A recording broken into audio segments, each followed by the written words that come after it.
Fin farmers आज हमें exactly 8 महीने हो चुके हैं अपनी 25,000 वाली रिग बिल्ड करे। अब 8 महीने हो चुके हैं, महीना खत्म हो चुका है, फरवरी स्टार्ट हो चुका है। तो अब सबसे पहली चीज़ क्या है कि हमें एक बार प्रॉफिटेबिलिटी एनालिसिस करने की अब जनवरी 2024 में हमारी क्या प्रॉफिटेबिलिटी रही। वैसे अगर मैं मार्केट की बात करूँ तो नया साल काफ़ी अच्छा चल रहा है अभी टचवुड कि अभी पूरी मार्केट ये वीडियो रिकॉर्ड करते टाइम ग्रीन में है, बस छोटे मोटे रेड दिख रहे हैं, इतना नहीं है, लेकिन पूरी मार्केट जो है ग्रीन है, रिकवरी फेज में है। लेकिन अभी देखना है इसका आगे का क्या सीन रहता है। एनीवेज वापस चलते हैं। अब मैं यहाँ पे डाल देता हूं दैट इज दिसंबर टू जनवरी।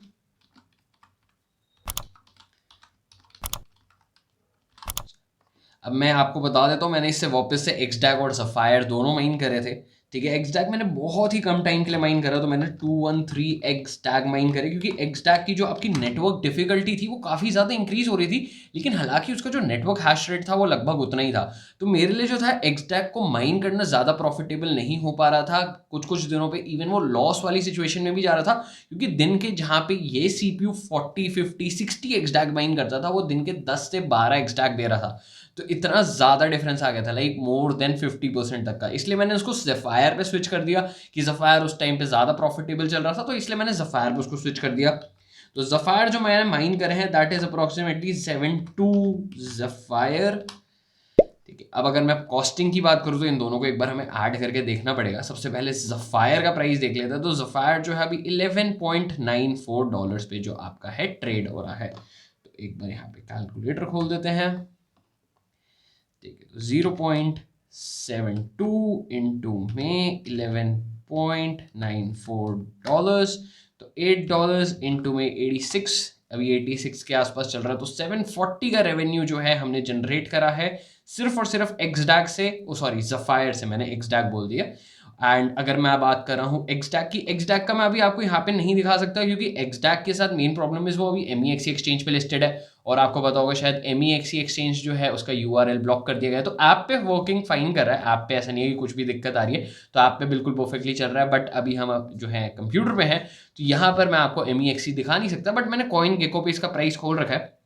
लेकिन अनफॉर्चुनेटली इसका जो प्राइस है लास्ट एक हफ्ते के अंदर अंदर ही लाइक 40% की डिप ले चुका है, और अगर आप देखोगे इसका प्राइस आज एकदम से यूं ड्रॉप हुआ है फट।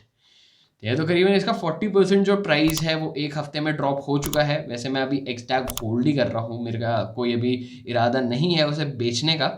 तो अगर अभी एक्सटैग का प्राइस चल रहा है दैट इज 0.007699 ही है, तो मैं इसको 007 ही ले रहा हूँ। तो एक बार कैलकुलेटर पर वापस चलते हैं एंड इसको क्लियर कर देते हैं।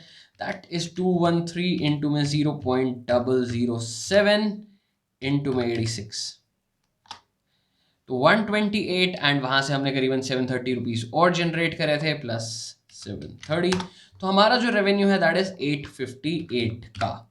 अब जल्दी से एक बार कर लेते हैं कि हमारे इलेक्ट्रिसिटी कॉस्ट कितनी है ये, क्योंकि जो रिग है करीबन 80 वॉट्स लेती है। मैंने इसको वैसे थोड़ा ओवरक्लॉक भी कर दिया था, मैं वैसे इसको अंडरक्लॉक करके चला रहा था, बट इस महीने में से थोड़ा सा ओवरक्लॉक कर दिया था। जो मेरी वॉटेज थी वो 4-5 वॉट से इंक्रीज हुई थी, ज़्यादा से इंक्रीज नहीं हुई थी, बट हाँ अगर इंक्रीमेंट है तो है। वो 4-5 वॉट भी अगर हम देखें तो कुछ ना कुछ तो एक्स्ट्रा रुपीज़ आपके ले ही रहा है, बेशक से पैसे में ही ले रहा हूँ। तो लाइक 0.084 इंटू में 24 इंटू में आपके 31 डेज थे जनवरी में, तो 62.496 जितना भी है इंटू में 374, और मैं इसमें करीबन 10% और ऐड करता हूँ फॉर सेफर साइड, क्योंकि कभी कभार ऐसा भी होता है बीच में आपका नेटवर्क चला जाता है, तब भी आपकी रिग है कम इलेक्ट्रिसिटी कंज्यूम करती है लेकिन करती ज़रूर है।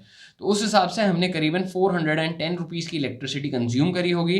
तो 858 माइनस 410 आपका आ गया 448 रुपीज़।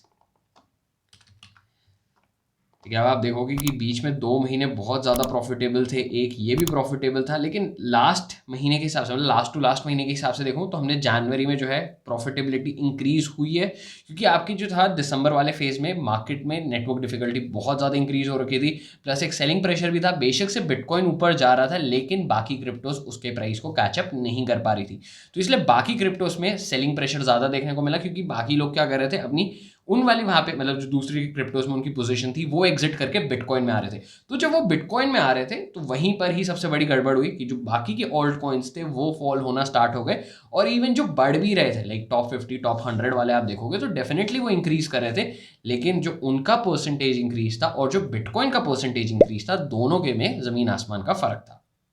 और अगर मैं ज़फ़ायर की भी प्राइस की बात कर रहा हूँ तो वो भी एक कंप्लीट डाउन ट्रेंड में ही है पिछले एक महीने से।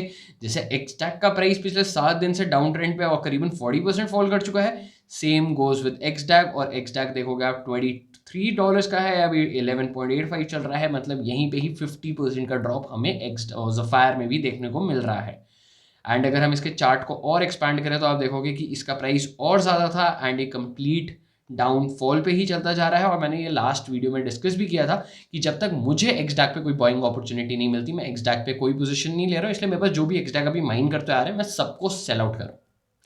ऑलराइट फार्मर्स, अब आज के एपिसोड में बस इतने हैं। वीडियो में यहाँ तक पहुंचेगी तो बिना लाइक करे बगैर नहीं जाना, और ऐसी और कंटेंट के लिए फिन फार्म को अभी की अभी सब्सक्राइब कर लो। हम फिर मिलेंगे एक नए एपिसोड के साथ।